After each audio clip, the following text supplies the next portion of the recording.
सभी को एक बार फिर से हमारा प्यार भरा नमस्कार। आपका हमारे YouTube चैनल एक नया युग में बहुत बहुत स्वागत है।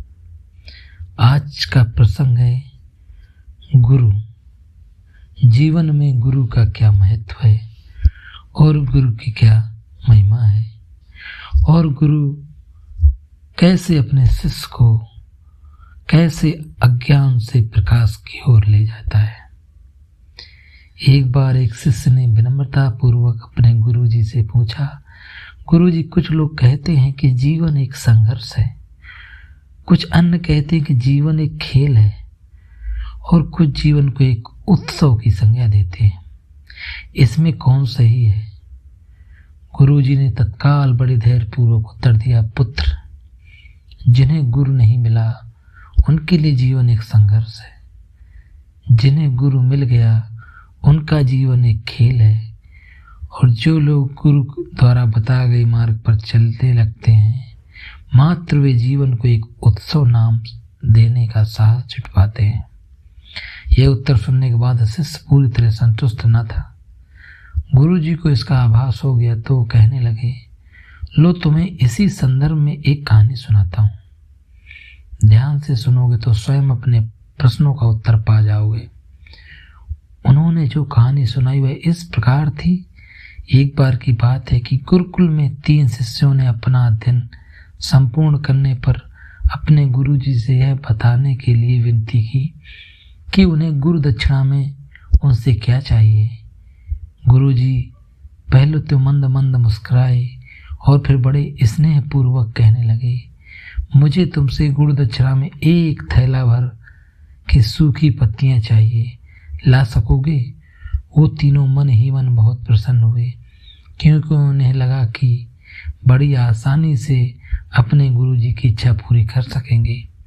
सूखी पत्तियां तो जंगल के सशस्त्र जगह पर मिल सकती हैं। वे उत्साहपूर्वक एक ही स्वर में बोले, गुरुजी जैसी आपकी आज्ञा।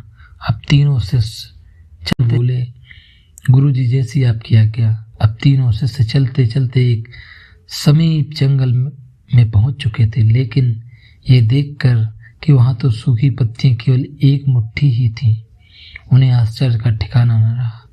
वो सोच में पड़ गए कि आखिर जंगल में कौन सूखी पत्तियां उठाकर ले गया होगा। इतने ही देर में उन्हें दूर से आता हुआ कोई किसान दिखाई दिया। वे उसके पास पहुंचकर विनम्रता पूर्वक याचना करने लगे कि उन्हें केवल 1 थैला सूखी पत्तियां दे दे।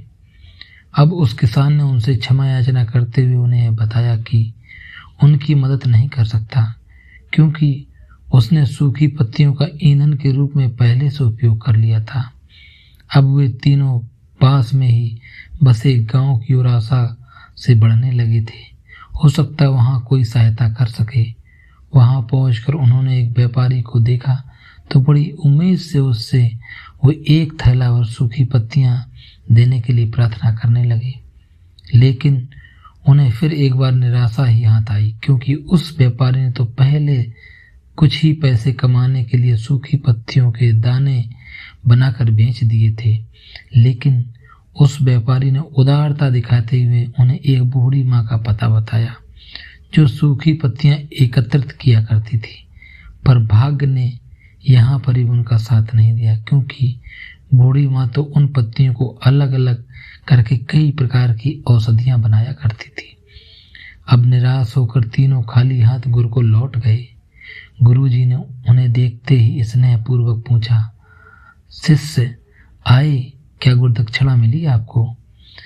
तीनों ने झुककर गुरुजी को प्रणाम किया और शर्म से शीश झुका लिया। गुरुजी द्वारा दोबारा पूछे जाने पर उनमें से एक शिष्य कहने लगा, गुरुदेव, हम आपकी इच्छा पूरी नहीं कर पाए। हमने सोचा था कि सूखी पत्तियां तो जंगल में सर्वत्र बिखरी रहती होंगी, लेकिन बड़े ही आश्चर्य की बात है कि लोग उनका भी कितनी कितनी तरह से उपयोग करते हैं। गुरुजी फिर पहले की तरह मुस्कुराए और प्रेम पूर्वक बोले, निराश क्यों होते हो, प्रसन्न हो जाओ।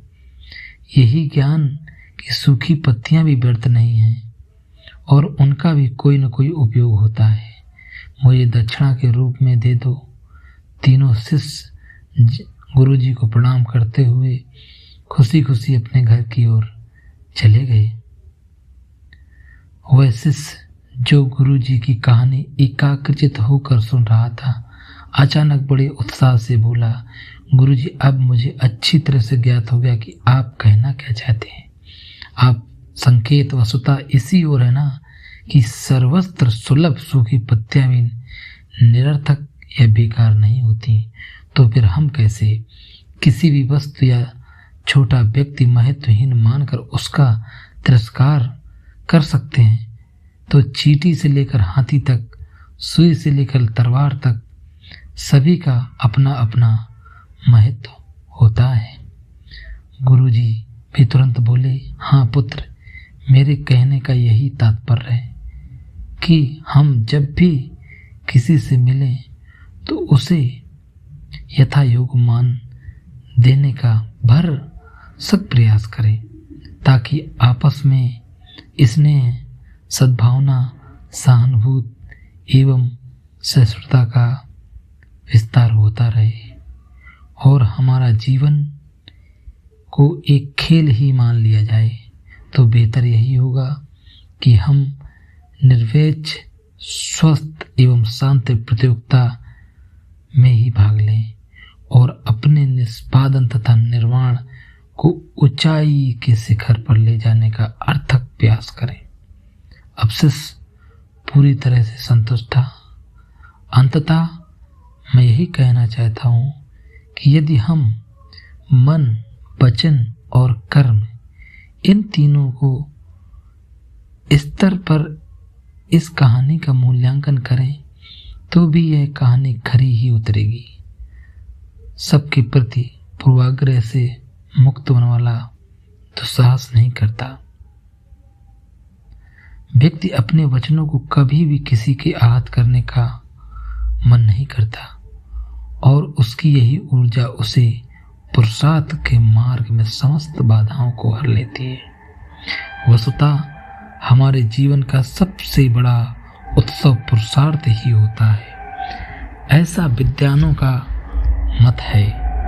और अगर जीवन में गुरु का ज्ञान और गुरु का आशीर्वाद अगर सही से प्राप्त हो जाता है तो जीवन बड़ी सरलता पूर्वक कटने लगता है और सारी खुशियाँ अपने आप आपके पास आती रहती हैं। और अगर दुख भी आपका साथ में कभी आपका अगर कुछ बिगाड़ना चाहे तो कुछ नहीं बिगाड़ सकता, क्योंकि गुरु द्वारा दिया गया साहस और संघर्ष भी आपके पास है।